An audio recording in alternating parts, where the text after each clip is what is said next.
2019, for the most part, was a pretty good year for movies, and although I still haven't seen a couple movies like 1917 and Uncut Gems, which I will be seeing in the near future, for me, Jojo Rabbit stands alone as the best movie of the entire year.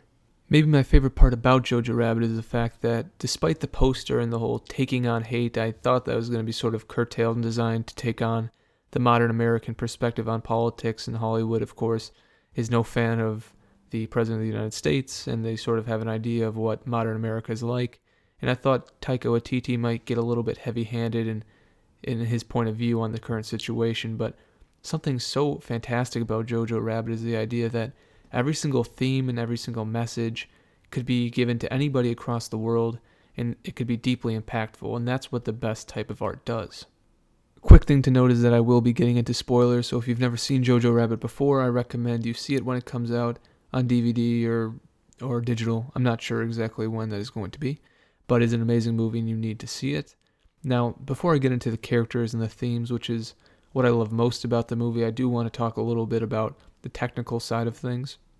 One aspect of Jojo Rabbit which I really liked was the size of the film, and how, despite being a World War II movie, and World War II is the biggest war in human history, and it's a very grand event, horrible event of course, but the movie feels very personal because for the most part, the movie takes place within a small neighborhood in Berlin. Taika Waititi did a great job creating the environment and making it seem like a little German community with all the propaganda. They must have had a lot of fun doing that. It was really cool to see them move around the environment. That was one part of the film I really liked. The acting side of thing, I'll get into a little bit more, but it was all fantastic. Cinematography, again, very nice. They used a lot of slow-mo, which generally I'm like a little bit iffy on, but I thought it was really entertaining because it's used to comedic effect a lot of the time. One shot I loved in particular, of course, it's heartbreaking, but when you see Scarlett Johansson's character feet hanging from the gallows, I thought that was just perfect. If you did the whole body and just, it would have been a little bit too much, but seeing her feet, you kind of understood the weight of the effect.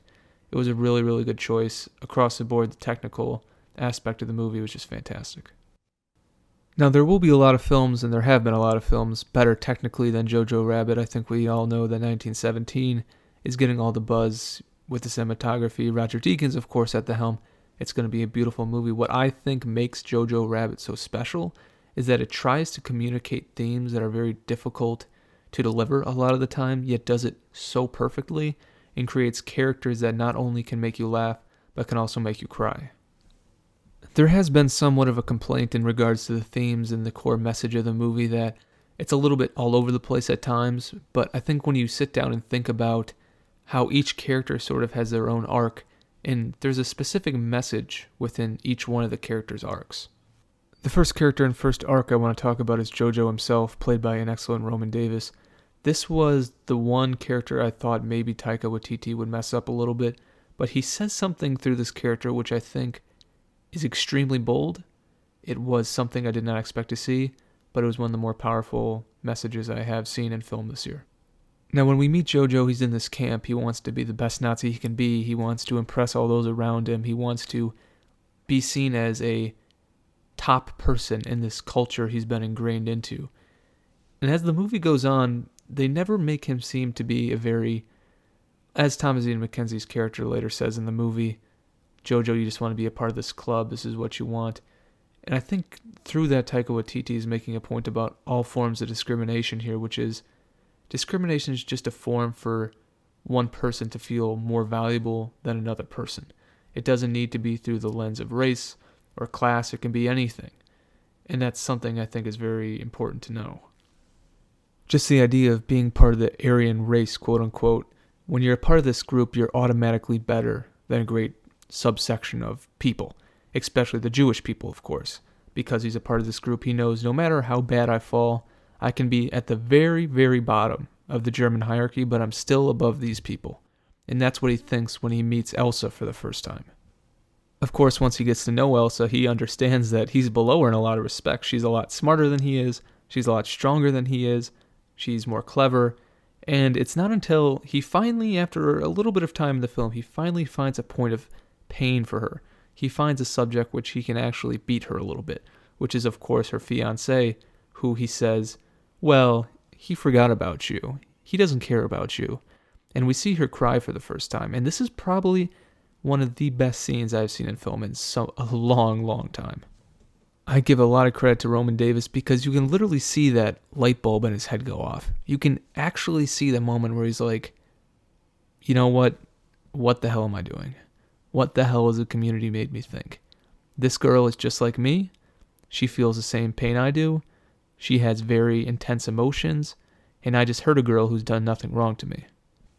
This is the turning point in the movie because we finally see Jojo step into Elsa's position and understand her grief, understand her pain, understand her emotions. And because he sees all this, we start to see his discrimination slowly fade away. Following up that scene, we see Jojo create a letter from her fiancé saying, "Oh, I forgive you, I really care about you." It was such a really cute scene. It's really nice. But the idea behind it is sort of this: Jojo wants to be a part of that hierarchy, and he wants this unearned sense of moral superiority over Elsa, despite her being a lot better at him at certain things. And once he sees her emotion and sees who she is as a person and ends up really, really deeply caring about her, he decides to jump out of that hierarchy because he knows it's nonsense. And he knows that life is not about feeling superior to people. Life is about helping people who need your help. The relationship between Jojo and Elsa was very touching and one of the best relationships I've seen in film in a little while, so it was great to watch. And just Jojo ending his arc and ending the theme, he understands by the end of the film that feeling better than people in an immoral society, it's worth nothing. But having a loving relationship, a positive relationship with somebody, even if they're sought to be the worst trash garbage that society could deem, it's more valuable in life. Having those personal connections is more valuable than having the respect of people who see you as cannon fodder. Scarlett Johansson, who plays Rosie, Jojo's mom in the movie, she doesn't have a very big arc, but Taika Waititi uses her to communicate a very interesting message, which is the way she treats Jojo is very unnatural for the modern conception about how to make people discriminate less, be less racist. She doesn't go out and overtly attack Jojo for what he believes because she understands, she steps into his shoes and understands he's around this type of stuff 24/7. He's in a society that makes him think certain things, but she doesn't aggressively force him to think the way she thinks, but she drops hints. She tries to teach him principles about the right way to live his life. And that's the best way of teaching people a better way of thinking. When Rosie is killed near the end of the movie, we finally see all the hints and all the messages she put out to Jojo finally breed results and finally win out over the bad ideas that he's been taught through his community and his society. And he finally accepts when his mother dies that her ideas and the way he feels about Elsa, those are the correct way to feel and the correct way to think. He knows that it's not right to be a machine. He finally understands who the good guys and the bad guys are. And it's a very, of course, is a very important part of the movie, but it's the true moment when his mother wins. And the society, the ideas they've pumped into Jojo's brain, they finally die. It's really the final nail in the coffin. I really could make a longer video going about all the subtle messages in Jojo Rabbit, but finally I really want to talk about Elsa, Thomasin McKenzie. She's fantastic, one of the best young actresses in Hollywood, but they use her character through the film to teach another very important, very personal message directed toward the individual audience, not the American viewership as a whole, which again, I really, really appreciated. Just as Jojo steps into the shoes of Elsa, Elsa actually decides to step into the shoes of Jojo to a certain extent, which is something I never expected to see in this movie. Never at all. I mean, it was really, really fascinating because Elsa's parents have been killed. She's away from her fiancé. She's inside the walls of someone's house because some lunatics had the idea that her ethnicity is worth killing, basically. She has every reason to be hateful and resentful and to hate Jojo because Jojo is, of course, completely sold on the ideas that destroyed her entire life.